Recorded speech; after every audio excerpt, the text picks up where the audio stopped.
Veamos el ejercicio 3 relacionado con la representación de funciones racionales. Nos pide representar la función f de x cuadrado menos x partido x más 1. Un cociente de dos polinomios. Estudiamos primero el dominio de la función y analizamos qué abscisas anulan el denominador, puesto que para esas abscisas la función no está definida. X más 1 lo iguala a 0 y obtengo como única solución x igual a menos 1. En menos 1 la función no estaría definida. En menos 1, en esta abscisa, la función no sería continua. Tampoco. El dominio de la función f será todos los reales exceptuando esta abscisa, que me anula el denominador. Paso a analizar las asíntotas que tiene esta función. Puesto que es discontinua en x igual a menos 1, es muy probable que tenga una asíntota vertical en x igual a menos 1. Que tenga una asíntota vertical de ecuación x igual a menos 1. O sea, una recta vertical en menos 1. Estudio el comportamiento de la función alrededor de esta asíntota, alrededor de esta abscisa x igual a menos 1. Hago el límite por la derecha de menos 1 de la función, de la expresión analítica, y me sale más infinito. Hago el límite de la función, de la expresión analítica de la función, cuando me acerco a x, cuando la x se acerca a menos 1 por la izquierda, y me sale menos infinito. Evidentemente, como me salen infinitos los límites laterales, tengo una asíntota vertical en x igual a menos 1, de ecuación x igual a menos 1. Compruebo si hay asíntotas horizontales. Hago el límite de la expresión analítica de la función cuando la x tiende a menos y cuando x tiende a más infinito, los dos. Lo puedo hacer por separado, pero en este caso concreto, bueno, al final los voy a tener que separar. Hago el límite cuando la x tiende a más y a menos infinito de esta expresión. Como siempre se desprecian el 1 y este menos x frente al x cuadrado y el 1 frente a la x. Simplifico, me queda una x, hago el límite, me va a salir infinito. Pero evidentemente el infinito va a ser distinto si voy, dependiendo de si la x va hacia el más infinito o si la x va hacia el menos infinito. Al calcular el límite sustituyo la x por el infinito positivo y entonces me queda más infinito. Lo cual me quiere decir que la función tiende a más infinito a medida que la x tiende a más infinito. Y el límite de la función cuando la x tiende a menos infinito, pues también nos sale menos infinito. Se va a acercar a menos infinito la función, se va a acercar, tiende hacia menos infinito cuando la abscisa avanza hacia el menos infinito. Compruebo las asíntotas horizontales, puesto que no me han salido asíntotas horizontales, puede ser que existan asíntotas oblicuas, perdón, me parece que dije antes horizontales. Voy a analizar ahora las asíntotas oblicuas. Y para ello, tengo que calcular el límite de la función dividido entre x, aquí ya lo he hecho directamente, o sea, divido la expresión analítica de la función, que es esta de aquí, x cuadrado menos x partido x más 1, divido esta expresión analítica para calcular la asíntota oblicua, la divido, esta expresión analítica, entre x. Y al dividir esa expresión analítica entre x, me queda de denominador x cuadrado más x. Calculo entonces ahora sí sobre esta expresión que nos resulta al dividir la función entre x. Calculo el límite cuando x tiende a más menos infinito. Desprecio evidentemente el menos x frente al x cuadrado y el más x frente al x cuadrado. Simplifico y me queda 1. Tanto si la variable independiente se acerca a más infinito como si se acerca a menos infinito, el límite de la función dividido x, partido x, es 1. Como nos ha salido distinto de 0 y además finito, o sea, finito y distinto de 0, hemos encontrado la pendiente 1 de la recta asíntota oblicua. La pendiente m será 1, lo que nos haya salido de este límite. Del límite de la función dividida entre x cuando la x tiende a más menos infinito. Y vemos que tiene asíntota oblicua con esta pendiente tanto cuando nos acercamos al más infinito como cuando nos acercamos al menos infinito. Tanto a derecha como a izquierda.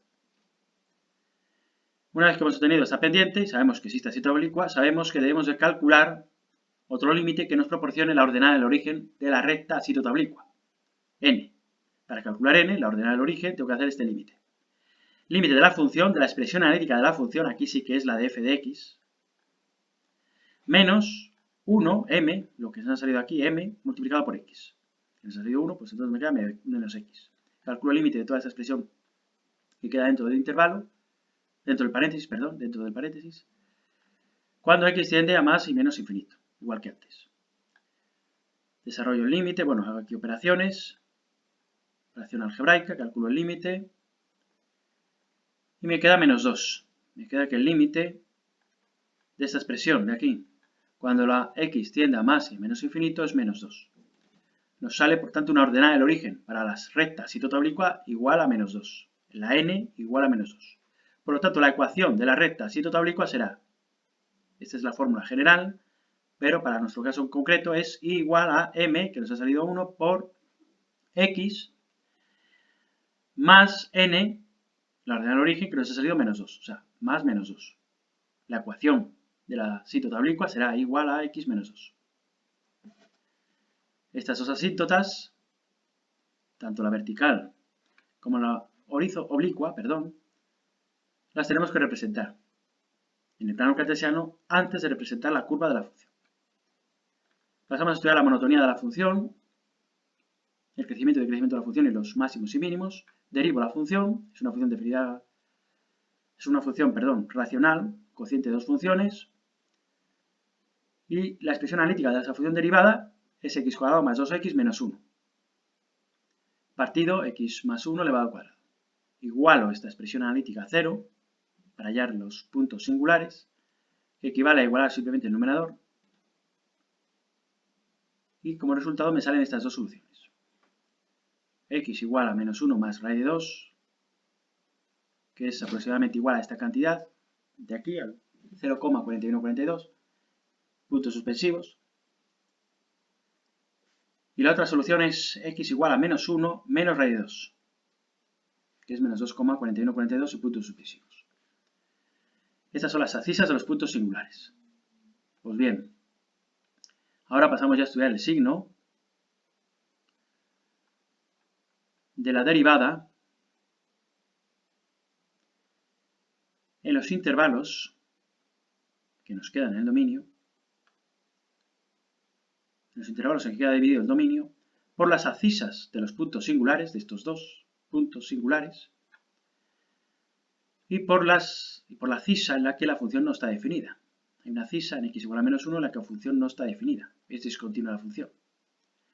Pues los intervalos resultantes que nos quedan, que son 4, en ellos tendré que estudiar el signo de la derivada. Para el intervalo que va desde menos infinito a menos 1 menos raíz de 2, a esta abscisa, la función derivada, analizada en un punto arbitrario de ese intervalo, toma valor positivo, arriba y abajo, por tanto positivo. La función crece, la función del enunciado crece, en ese intervalo que va desde menos infinito a la abscisa menos 1 menos raíz de 2. Hago exactamente lo mismo con la primera derivada, analizo su signo en el tramo, en el intervalo que va desde menos 1 menos raíz de 2 a menos 1, tomando una abscisa menos 2 comprendida, que está incluida en ese intervalo, y observo que la derivada toma un valor negativo, porque el numerador me sale negativo dividido entre un denominador positivo. Por lo tanto, la función del enunciado decrece.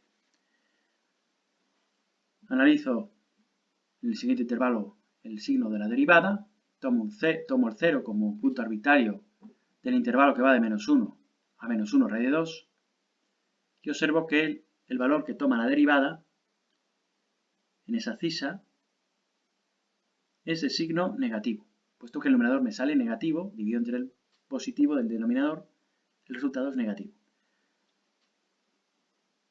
La función del enunciado decrece en este intervalo.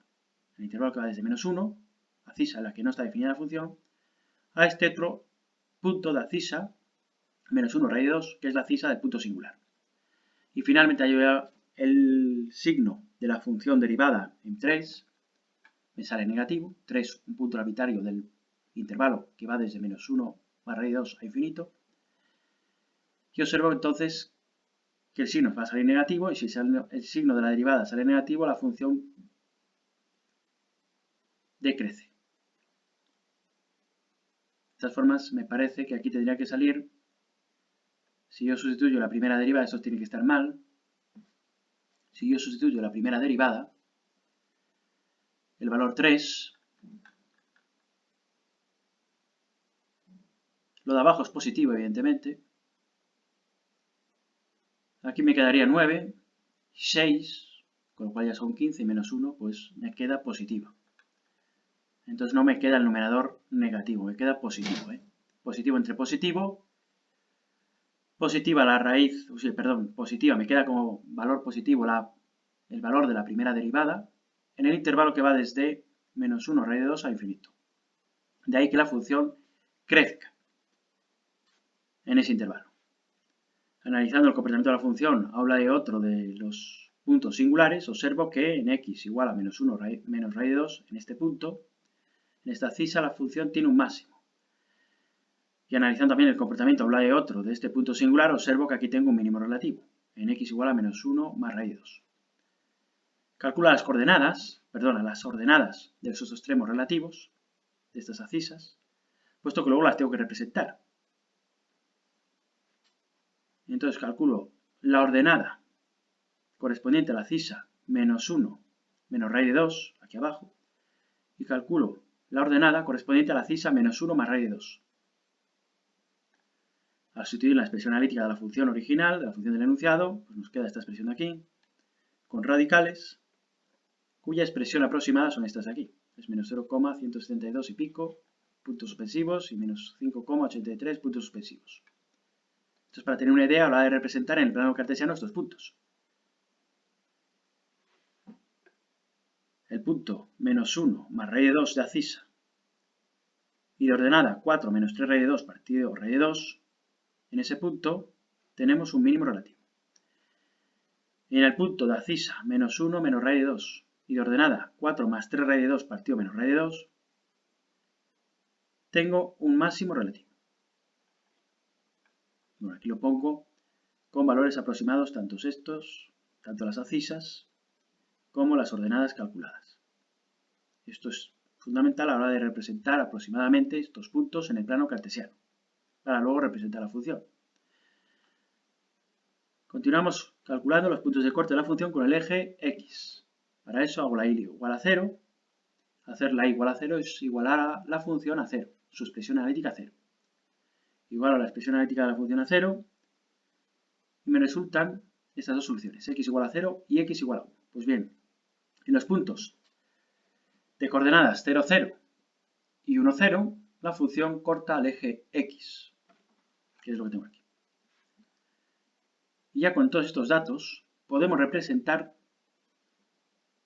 la gráfica de la función que nos piden en el ejercicio. De manera aproximada, evidentemente, aquí está de forma exacta, pues porque se ha hecho con ordenador, pero de forma aproximada se representaría el mínimo relativo, el punto que estaría por ahí. Se representarían también de forma aproximada estos dos valores, este punto de coordenadas menos 2,41 y menos 5,83. Ahí sabremos que tenemos un máximo relativo. Aquí no están representados, pero habría que representar también estos puntos de corte de la función con el eje x. Si aumentamos, evidentemente corta en el 0, 0, la función al eje x, y corta también en el 1, 0, la función al eje x.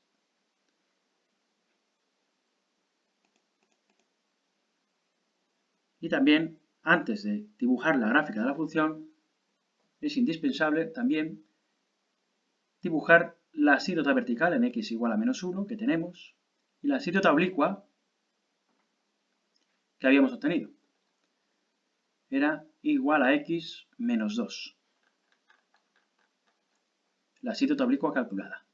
Pues represento esta recta, que va a ser la asíntota oblicua, en el plano cartesiano. Una vez que represento las asíntotas, los extremos relativos y los puntos de corte, paso a considerar los intervalos de crecimiento y decrecimiento de la función y también paso a considerar el comportamiento de la función a los lados de la asíntota vertical. Sabemos que cuando x tiende a menos infinito, la función tiende a aproximarse indefinidamente a la asíntota oblicua. Por lo tanto, por este lado aquí, la función la representamos muy próxima a la asíntota oblicua. En el tramo que va desde menos infinito al menos 2, sabemos que también la función es creciente. Irá creciendo hasta llegar a este punto, donde hay un máximo relativo de coordenadas menos 2 y pico con 41 y menos 5 con 83. A partir de ese máximo relativo, la función comienza a descender, a disminuir. De esta cisa, menos 2 con 41, hasta la cisa menos 1, sabemos que nuestra función decrece. Y además sabemos, porque hemos calculado los límites laterales, en x igual a menos 1, sabemos que a la izquierda de menos 1 la función tiende a menos infinito. O sea, se acercará a la asíntota vertical, pero avanzando hacia el menos infinito. A la derecha del menos 1, del x igual a menos 1, sabemos que nuestra función tiende hacia el más infinito, y puesto que es asíntota vertical, sabemos que se acerca indefinidamente en el más infinito a la asíntota vertical, por el lado derecho, de x igual a menos 1. Sabemos que desde menos 1 a esta otra acisa, el 0,41 y pico, decrece la función. Por lo tanto, irá descendiendo hasta llegar al mínimo relativo que tiene estas coordenadas, cortando en el 0, 0. Punto de corte de la función con el eje x. A continuación, la función sabemos que a partir de esta cisa, el 0,41, a la derecha, comienza a crecer, es creciente, cortará el eje x en el 1, 0 y seguirá creciendo, acercándose indefinidamente a la asíntota oblicua, cuando vayamos avanzando hacia el infinito positivo. La función sigue acercando indefinidamente, progresivamente, sin llegar nunca a cortarla a la asíntota oblicua. Y esta sería la representación gráfica de la función que nos pedía.